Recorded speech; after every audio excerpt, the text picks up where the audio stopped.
या फिर which of the following has strongest hydrogen bonding. तो बच्चों की जैसा कि हमें दिख रहा है कि हाइड्रोजन बॉन्डिंग के बारे में बात हो रही है। हमारी हाइड्रोजन बॉन्डिंग होती क्या है? जब भी हमारा हाइड्रोजन किसी एक इलेक्ट्रोनेगेटिव एटम से जुड़ा हुआ है, माना कि जैसा कि हम ले लिया ए, और एक दूसरी तरफ से जुड़ा हुआ है जो कि है बी। यहाँ पर जो ए है वो हमारा इसको इलेक्ट्रोनेगेटिव या फिर विद्युत ऋणात्मक बोल सकते हैं, ठीक है। ये कौन कौन से हो सकते हैं हमारे? ये हो सकता है फ्लोरीन, ऑक्सीजन एंड नाइट्रोजन।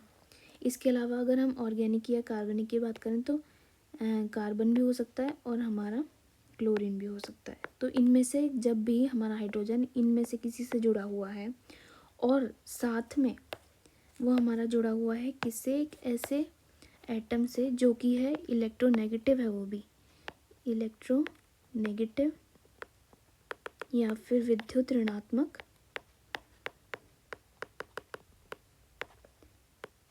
और जिसका साइज हमारा क्या है, स्मॉल साइज है या छोटा साइज है, या फिर हम कहेंगे कि लोन पेयर मौजूद है जिस पे, ठीक है। ये कौन कौन सा हो सकता है हमारे? जैसे कि फ्लोरीन, ऑक्सीजन और नाइट्रोजन, और अगर हम ऑर्गेनिक की बात करें तो यहाँ पे क्लोरीन भी हो सकता है, ठीक है। अगर ये ऐसा कुछ आपको स्ट्रक्चर दिख रहा है कहीं पर भी तो वहाँ पर हाइड्रोजन बॉन्डिंग होती है किस किस के बीच? यहाँ पे हमारा हाइड्रोजन है और ये जो कंपाउंड है इसमें अगर हम लोन पेयर ले लें, हाँ, तो इन दोनों के बीच जो हमारी बॉन्डिंग होगी वो कहलाएगी हमारी हाइड्रोजन बॉन्डिंग।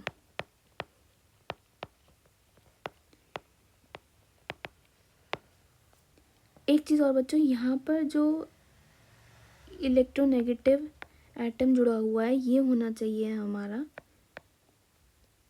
क्या होना चाहिए? कोवेलेंट बॉन्ड से जुड़ा हुआ होना चाहिए।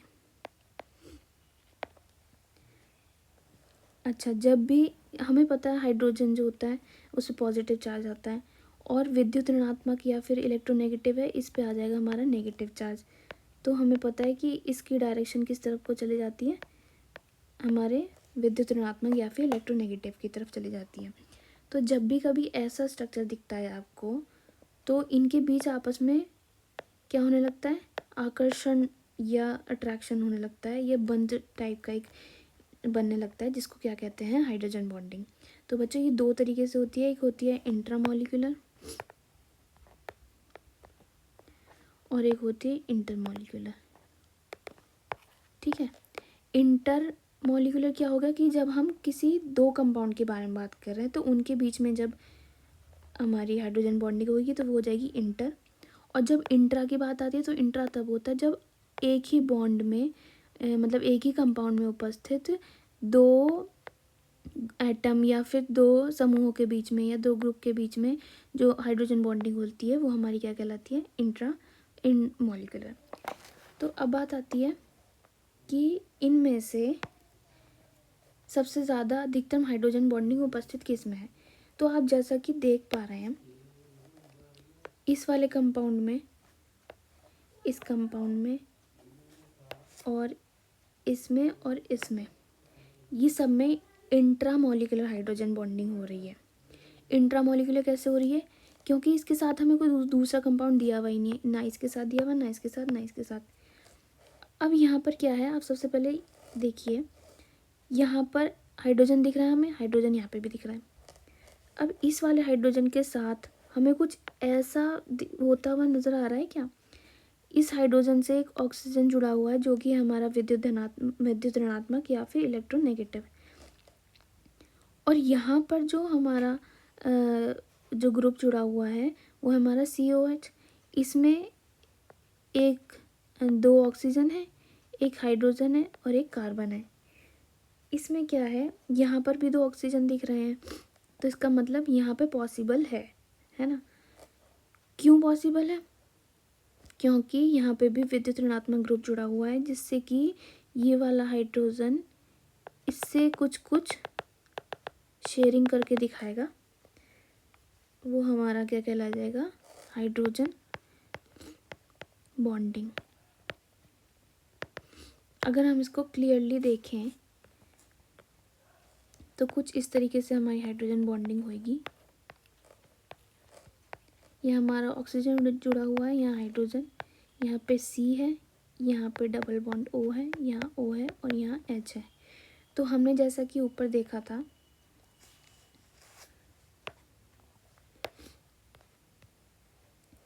कि हाइड्रोजन से कोई भी एक विद्युत ऋणात्मक या मोस्ट इलेक्ट्रोनेगेटिव एटम जुड़ा हुआ है और दूसरी तरफ भी हमारा क्या जुड़ा हुआ होना चाहिए, फोन या फिर क्लोरीन। तो यहाँ पर हमें जैसा कि दिख रहा है कि ये जुड़ा हुआ है, तो इन दोनों के बीच में जो बॉन्डिंग हमें होती हुई नज़र आएगी वो होगी हाइड्रोजन बॉन्डिंग। और क्योंकि ये एक ही कंपाउंड के अंदर में हो रही है तो ये हो जाएगी हमारी इंट्रा मॉलिक्यूलर।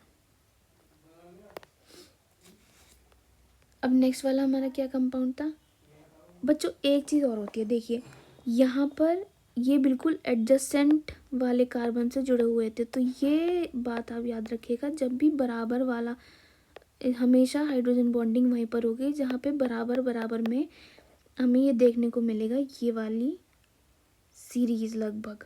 ठीक है, यहाँ पर क्या है, ये एक कार्बन छूटा हुआ है, फिर नेक्स्ट में, तब यहाँ पर हाइड्रोजन बॉन्डिंग वैसे बहुत ज़्यादा वीक होती है, कमज़ोर होती है ना। ये एक तरीके की फोर्स होती है, बॉन्डिंग ना कह के हम इसे बोल देते हैं बॉन्डिंग, लेकिन एक तरीके से वीक फोर्स होता है। तो ये इतना वीक होता है कि अगर हम इसके एडजस्टेंट नहीं रखें और नेक्स्ट वाले कार्बन पे ले जाएं तो ये ऐसा कुछ दिखाता ही नहीं है। नेक्स्ट अगर हम इस वाले कंपाउंड में देखें तो यहाँ पे भी, यहाँ 2 कार्बन छोड़ के आगे है तो यहाँ पे भी कोई भी हाइड्रोजन बॉन्डिंग नहीं होगी, और यहाँ पर हाइड्रोजन बॉन्डिंग इसलिए नहीं होगी क्योंकि यहाँ पे CH3 है हमारा O के साथ, और हमने क्या देखा था कि हमारे पास जो होना चाहिए वो हाइड्रोजन होना चाहिए किसी भी एक विद्युत ऋणात्मक या फिर इलेक्ट्रोनेगेटिव एटम के साथ। तो हमारे इलेक्ट्रोनेगेटिव एटम ऑक्सीजन तो है, लेकिन यहाँ पे H जो है हमारा वो CH3 है। ठीक है, तो यहाँ पे भी हमारी हाइड्रोजन बॉन्डिंग नहीं होगी। अगर आपको इस रिलेटेड कोई भी क्वेश्चन पूछना हो या कोई भी क्वेरी हो तो आप कमेंट कर सकते हैं। Thank you.